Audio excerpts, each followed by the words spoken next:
Okay, it was in mirror image. Okay, so we have our events which we identified yesterday, right? And events always mark the beginning and the end of an interval. Good. So we're getting the language down. So we need to think about where our events happen.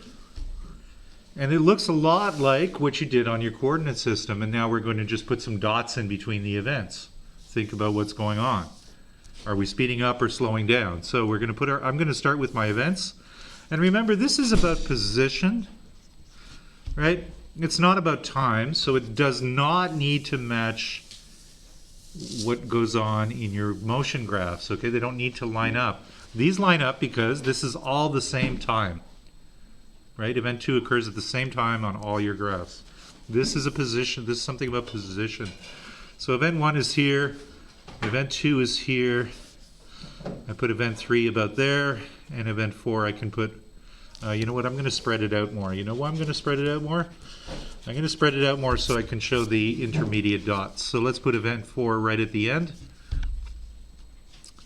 Let's think a long time speeding up, because this acceleration is going to be lower than that final acceleration. It has to be. Nobody speeds up at this kind of acceleration, okay? It's a lot easier to slow down by running into a wall than it is to get up to speed by running. Does that make some sense? So there's event 2. I'm going to put event 3 kind of right here, and event 4 there. Okay, so roughly to scale. I don't know the exact values, roughly to scale. We're starting at rest, so the dots should start out close together, but getting further and further apart until we get to 2. Now let's look, I've got 3 apart here. I'm going to go 3 apart there, and then I get to 3. What have I shown here? Constant speed from 2 to 3. How do I know it's constant speed? Because the displacement is the same and the time interval is the same. Remember, same amount of time between each 2 dots. So this is speeding up. This is constant speed. This looks a little messy. Doesn't look quite right, eh? I think I want to go maybe here. There we go. That looks better. Do you see why I corrected that?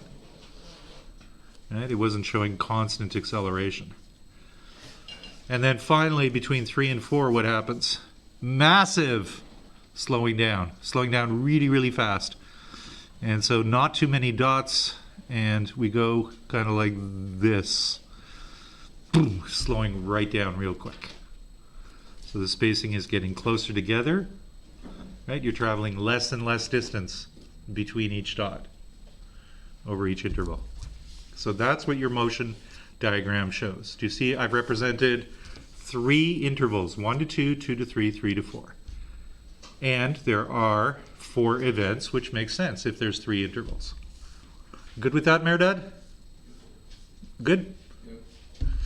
Okay, so now let's think about our velocity vectors. Let's think of the velocity at event 1. Now, it should match your graph. So if you did your graph properly, your velocity graph, your velocity vectors should match that. So I just start by writing down all 4. I want the instantaneous velocity. Some people wrote v12. There's no such thing as v12. What's happening to the velocity over interval 1 to 2? It's changing, right? You can't draw a velocity vector that's changing. So we want it at 1, at 2, at 3, and at 4. And you can just read your values off. If you know how to do this graph, velocity vectors are a piece of cake then, right? V1 is 0. V2, well, it's not 0. What actual length should it have? Doesn't really matter. I'm going to make it 3 blocks long. Now, what do we know about V2 and V3? They're the same, right? So if they're the same, your velocity vectors should be the same length as well.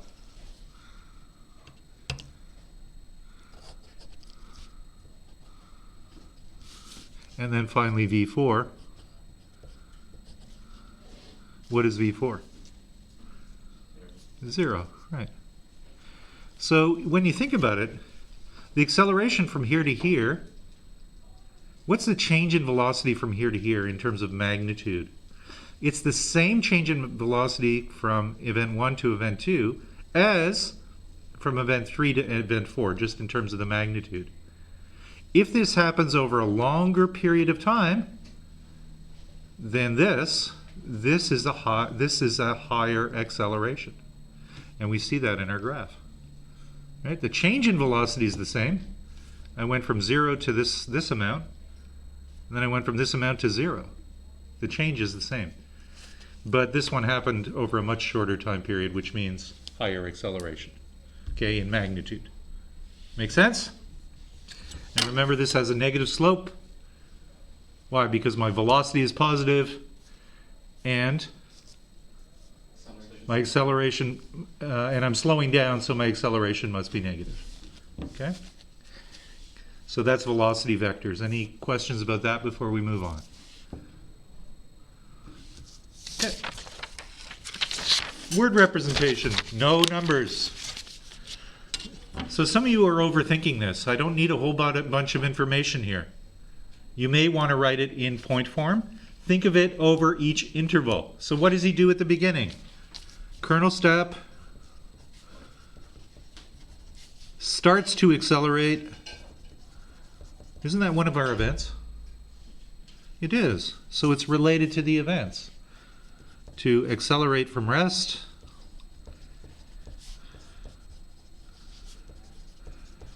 in the positive direction. So tell me the direction, which is, you can forward. Okay, if you called it east, east would be fine, I don't care. Until he reaches a maximum speed.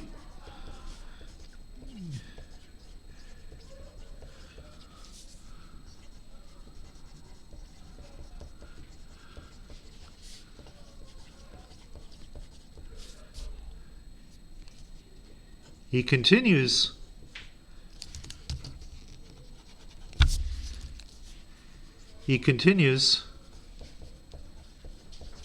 at this high speed over a small distance, right? 200 meters, that's not that far in the whole picture of what's going on. It's a small distance. He then slows down, and so here I want you to throw in your definition. What do we mean when we slow down? His velocity is in the positive direction, but so his acceleration must be negative, right? So key thing, don't say we know his acceleration is negative because he's slowing down. That's not always true. You have to mention both the velocity and the acceleration to know if you're speeding up or slowing down. Okay? If the velocity is in the negative direction and you're slowing down, your acceleration is positive. How do you know which direction is positive and which one's negative? You decided that in part A. Once you've decided it, stick with it. Make sense? Okay, Shakib? Good. So that's the description of the motion. He then slows down, his velocity is in the plus direction, so his acceleration must be negative until he comes to rest.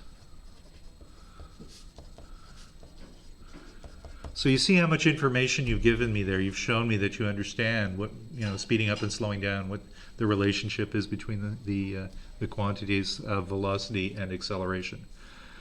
Now, assumptions. We're not going to really worry about explaining why. Now that we're learning forces, we're going to start explaining why, because it's always about forces. Assumptions. We assume constant acceleration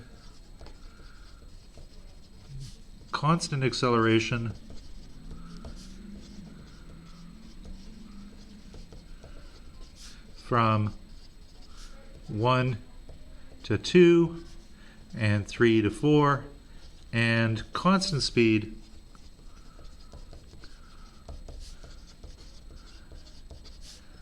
from 2 to 3. Okay, and that's with you know, the kinematics, that's pretty much all we can assume. With forces, we're going to start saying things like, well, we assume that the net force is constant, so the acceleration is constant. Okay, does that make some sense? Because net force causes acceleration. We're going to see that in more detail later. Now we want to make estimates. What's this change in velocity?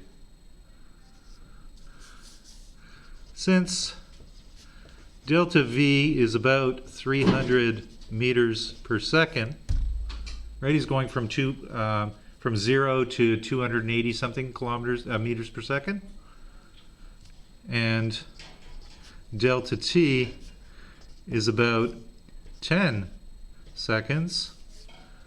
A 1 2, and this is 1 2, delta V 1 2, and that's about clarity of communication here. And I'm going to talk about that notation some more. A12 is about equal to delta V over delta T. And I know I say no calculations. When I say no calculations, I mean no calculations you can't do in your head. Charlie, what's 300 divided by 10? 30. Right. Can you do that in your head, everyone? It's not really a calculation in my book, okay? So it's about 30 meters per second squared. Okay? And I think Lily, you made some really good what I call, you know, approximate calculations. I think it was you. Might not have been you. In this part though, someone did this with all of them. And really it made a lot of sense. Now, sometimes it's easy to do that calculation. I will go back to that, but this will be posted as well. So we're going to continue. This is part C, continued. Oh, and when you do continue on the other side, please put a note.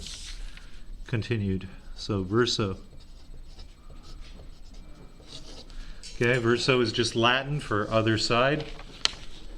You can just write other side if you want. So part C, continued, what's going on?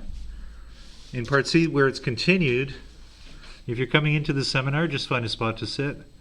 You're a little late. If you're coming into class, just wait outside until class starts. I'm just going to draw myself. Okay, you can do that. Okay, so part C, continued. What do we need to do for B? What are we estimating in B? What did I ask for? I asked for the time moving at the high speed, right? So delta x 2 3 is about actually it's exactly 200 meters, right? And then v 2 equals about 300 meters per second, right? I'm just rounding. Therefore, v and V2 and V3 are equal to each other, right? So I'm just going to use V2. So it's constant speed. There's one equation for constant speed. We can use one of the big five and put acceleration equals 0, and we'll get the same thing. Okay? But I just remember it like this. V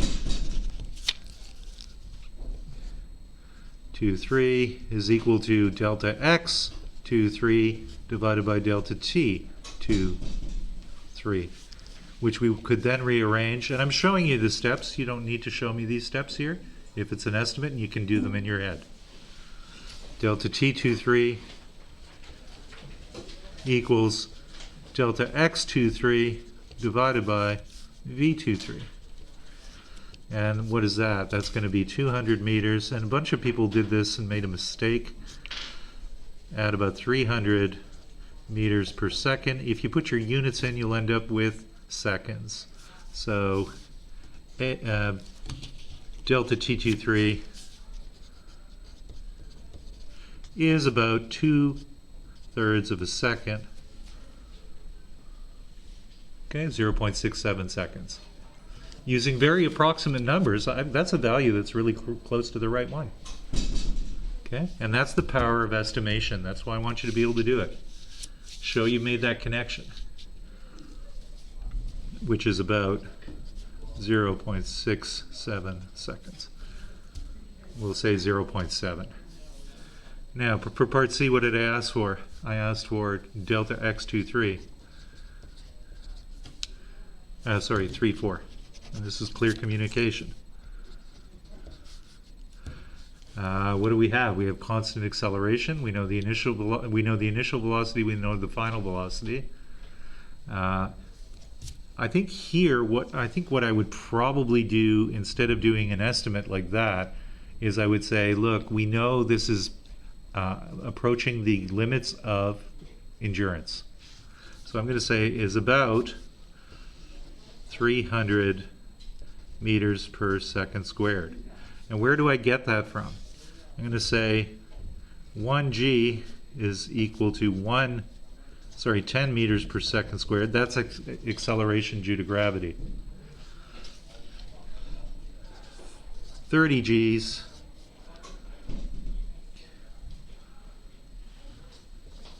very large acceleration.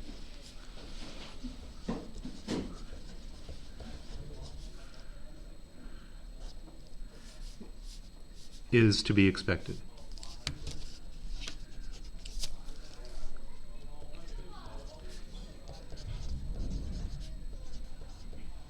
Expected.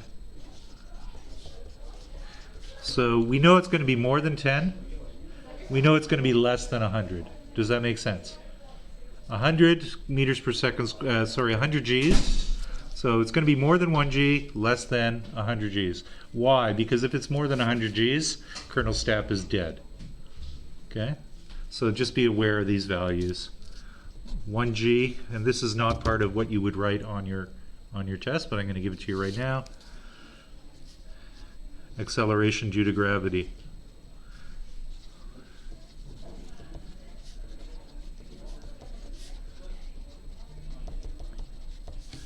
Ten G's is heavy acceleration. So a fighter jet. F-I-G-H-T. A fighter jet in a steep curve, a dive. 100 G's, death. Okay? The amount of force required. What ends up happening is all your blood pools in one part of your body, even if your acceleration is completely vertical. All your blood ends up in your feet. If you go the other way, all your blood ends up in your brain, and you break blood vessels. So. Is 100 G's actually death, or is it like 40 would be? It depends on it. Yeah, it's probably less than that, but it depends on how long you experience the acceleration as well. Okay, any questions about that? I'm going to stop. I am going to post this. And we will continue. The good news is the next test, which is I'm not sure when exactly, but I will let you know. Will involve all these representations again, so it's a perfect chance to redeem yourself and say, "Man, I didn't know it, but I know it now." And for me, that's when I want you to know it, by the end of the course. Okay, folks?